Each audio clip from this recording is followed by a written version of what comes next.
ప్రభుత్వ సేవలపైన ప్రభుత్వం నుండి నేరుగా ప్రజలకు ఐవీఆర్ కాల్స్ వస్తున్న నేపథ్యంలో ఉద్యోగులందరూ కూడా విధి నిర్వహణలో జాగ్రత్తగా ఉండాలని మండల అభివృద్ధి అధికారి రమేష్ బాబు తెలిపారు. మార్కాపురం జిల్లా కొమరోలు మండల పరిషత్ కార్యాలయంలో మండల అభివృద్ధి అధికారి రమేష్ బాబు ఆధ్వర్యంలో సచివాలయంలోని అన్ని శాఖల ఉద్యోగులతో రివ్యూ సమావేశం నిర్వహించారు. ఈ సందర్భంగా ఆయన మాట్లాడుతూ ప్రతి నెల ఎన్టీఆర్ భరోసా పెన్షన్లను అందజేసే సమయంలో అందరూ మొదటి రోజు ఎక్కువగా పెన్షన్లు పంపిణీ చేసే చర్యలు చేపట్టాలని, ఎందుకంటే ప్రభుత్వం నుండి ప్రజలకు నేరుగా పెన్షన్లు అందుతున్నాయా లేదా అని ఐవీఆర్ కాల్స్ వస్తున్నదని అందరూ జాగ్రత్త వహించాలని కోరారు. అలాగే సచివాలయంలో సమయపాలన పాటిస్తూ విధులు నిర్వర్తించాలని, ప్రజలకు జవాబుదారీతనంగా ఉండాలని, ప్రజల్లో విశ్వాసం పొందాలని కోరారు. ఇంటి పన్నుల్లో 5% రాయితీ గురించి ప్రజలకు సచివాలయ ఉద్యోగులు విస్తృత అవగాహన కలిగించాలని, హాజరు నమోదులో కూడా సమయపాలన పాటించాలని కోరారు.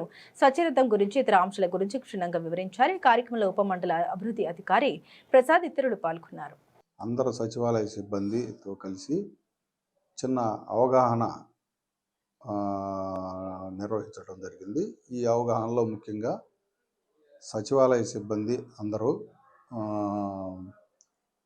ఖచ్చితంగా సమయపాలన పాటించడం గురించి, దానిపై అవగాహన, దానిపై ఐవీఆర్ఎస్ కాల్స్ వస్తున్నాయి కాబట్టి ఐవీఆర్ఎస్ కాల్స్లో భాగంగా మనం 100% నెగిటివ్ రాకుండా ఉండటం కోసం అందరూ సచివాలయ మండలంలోని అందరు సచివాలయం ఉద్యోగులతోటి, పెన్షన్ డిస్ట్రిబ్యూషన్ ఆఫీసర్లతోటి అవగాహన సదస్సు నిర్వహించడం జరిగింది.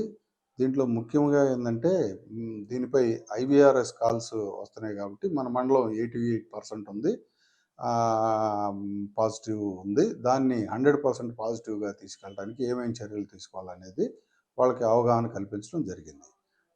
తదుపరి ఈ అటెండెన్స్, సచివాలయ సిబ్బంది అనే యొక్క ముఖ్యమైన భాగంగా అటెండెన్స్ మరియు ఈ గ్రామాల్లో ఎస్డబ్ల్యూపీ షెడ్ నిర్వహించడానికి గానుంచే గ్రీన్ అంబాసిడర్ జీతభత్యాలు ఇచ్చడానికి హౌస్ ట్యాక్స్ ముఖ్యంగా 5% రిబేట్ తోటి 31వ తారీఖు తోటి అంతమవుతుంది కాబట్టి దాన్ని స్పెషల్ డ్రైవ్ మోడ్లో 5% రిబేట్ని అందరికీ ఉపయోగించుకునేటట్టు మన సచివాలయం ఎంప్లాయీస్ ద్వారా తెలియజేయటం అనేది.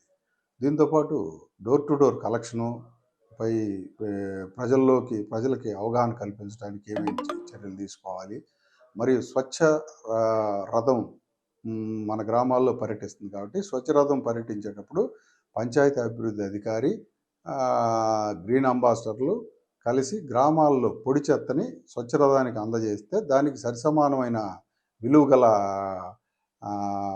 సామాగ్రి కానీ లేకపోతే ధన రూపేణ కానీ స్వచ్ఛ రథం ఆపరేటరు సంబంధిత డ్రైవేస్ట్ ఇచ్చే వాళ్ళకి ఇస్తాడు. ఇది ఖచ్చితంగా 25 రోజులు అన్ని పంచాయతీల్లో అన్ని హ్యాబిటేషన్లో తిరిగేటట్టు చేయాలా. దానికి చేయాలి అంటే ఆపరేటర్ తోటి ముందుగా ఆపరేటర్ వచ్చే దినం ముందుగానే తెలియజేస్తాం. షెడ్యూల్ ప్రతి నెల ముందస్తుగా షెడ్యూల్ ఇస్తాం. ఆ షెడ్యూల్ ప్రకారం పంచాయతీ అభివృద్ధి అధికారి దండోర ద్వారా గ్రామ ప్రజలకు తెలియజేస్తే వాళ్ళ దగ్గర ఉన్న పొడి చెత్త అంటే ప్లాస్టిక్ ఇట్లా పనికిరాని వస్తువులు ఏమన్నా ఉంటే ఇనుము కానీ అల్యూమినియం కానీ ఇవన్నీ దానికి గవర్నమెంట్ వారు ఫిక్స్ చేసింది ఒక రేటు. ఆ రేటు ప్రకారం ఇచ్చి ఎక్కడ కూడా అపరిశుభ్ర వాతావరణం లేకుండా ఉండటానికి తగు చర్యలు తీసుకుంటాం. ఇది ప్రజారోగ్యానికి చాలా దోహదం చేస్తుంది.